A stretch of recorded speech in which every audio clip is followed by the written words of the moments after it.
Counter Strike тоглодог бүх хүүхэд залуусын хувьд мейжрийн тэмцээнд орхон л гол зорилго байсан бол Монголч баг үүнийг хол хаян Аз ТV-дэд үзүүлэлтээр хамгийн ихэнд байлж Last TV Austin 2025 мейжрийн тэмцээнд 2 дугаар байранд шалгарлаа.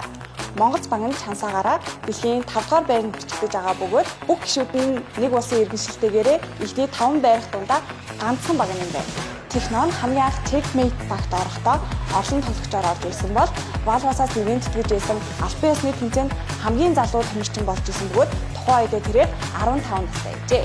Blitz буюу багийн алхагч Бард Магнан шатрын спортоор 12 наснаас хойш хичээлсэн бөгөөд тэрээр FIDE Master байв. 910 нь бусад багийнхан гишүүдээс ганц ялгаатай зүйл нь ганцаараа орон нутгийн.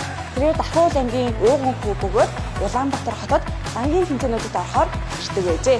Синзүүгийн хувьд Last TV Austin 2025 тэмцээндээ 1 матчээр 56 хийлгэж мейжрийн тэмцээндх дээд рекордыг тогтоосон байна. Эмзэний хувьд түүний төрсөн ах нь Монгол багт байдаг байсан бөгөөд ахыгаа багаас нь гарах нь заламж халагийг авч Монгол багтаа мэдчихжээ.